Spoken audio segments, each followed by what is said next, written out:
Hello students, आज हम लोग पढ़ेंगे इलेक्ट्रोलाइसिस के बारे में। तो इलेक्ट्रोलाइसिस होता क्या है? तो एक ऐसा प्रोसेस जिसमें कि किसी सब्सटेंस जैसे इलेक्ट्रोलाइट जिसको बोलते हैं, तो इलेक्ट्रोलाइट क्या होता है? तो एक ऐसा सब्सटेंस जो लिक्विड फॉर्म में इलेक्ट्रिसिटी को कंडक्ट कर सके, उसको हम लोग इलेक्ट्रोलाइट बोलते हैं। तो अगर हमारे पास कोई इलेक्ट्रोलाइट है, उसका वो आयंस में डिसोसिएट होके इलेक्ट्रिसिटी को फ्लो करवा रहा है, तो इस प्रोसेस को हम लोग क्या बोलते हैं? इलेक्ट्रोलाइसिस बोलते हैं। तो इलेक्ट्रोलाइसिस में क्या, इलेक्ट्रोलाइट के रूप में हम क्या क्या यूज कर सकते हैं? तो एसिड यूज कर सकते हैं, बेस यूज कर सकते हैं, सॉल्ट यूज कर सकते हैं। ये सब क्या है? इलेक्ट्रोलाइट है। मतलब इसको जब हम लिक्विड फॉर्म में करेंगे तो ये इलेक्ट्रिसिटी को कंडक्ट करेगा, ठीक है। और अगर ये सॉलिड फॉर्म में रहा तो क्या कंडक्ट करेगा? नहीं करेगा। लिक्विड फॉर्म में ही करना चाहिए, ठीक है। तो हम ये तो पढ़ लिए कि एसिड कर सकता है, बेस कर सकता है, सॉल्ट कर सकता है, और नॉर्मल वाटर भी कर सकता है। क्यों? क्योंकि उसमें भी आयंस होता है। नॉर्मल वाटर बोले मतलब क्या है? जो तुम्हारे नल से आता है, जो तुम तालाब से ले लो, नदी से, ये सब क्या है? नॉर्मल वाटर है। बट अगर हम डिस्टिल्ड वाटर ले आए, डिस्टिल्ड वाटर जो कि फ्री ऑफ आयंस होता है, उसमें कोई भी आयंस प्रेजेंट नहीं होता है, तो वो नहीं करेगा, ठीक है। तो अभी हम लोग कुछ कुछ सॉल्यूशंस है हमारे पास, उसको हम लोग करके, जैसे ये सॉल्यूशन है जो कि बेस है, जो कि सर्फ जो होता है उससे बनाया गया है। ये सॉल्यूशन एसिड है। नींबू हमारे घर में होता है, उस वही है, बस वही नींबू का रस है।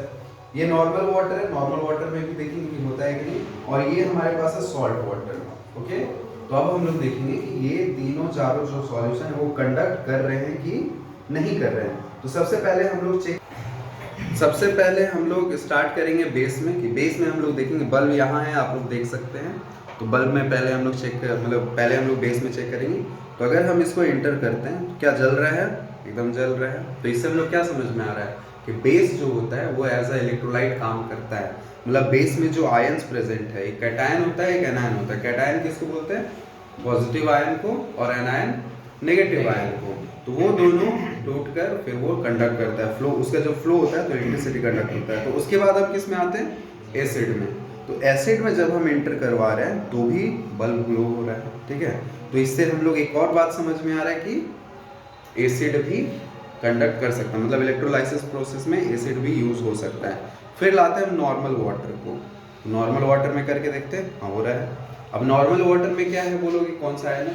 तो आयंस प्रेजेंट, मिनरल्स होता है, आयंस होता है, तो वो उसको आयंस में तोड़कर उसको कंडक्ट करवा सकता है। फिर आते हैं सॉल्ट वाटर लेते हैं, तो हो रहा है। और देखो इसमें ज़्यादा ग्लो हो रहा है क्योंकि सॉल्ट में ज़्यादा आयन, सॉल्ट जो है ज़्यादा आयन में टूट सकता है, ठीक है।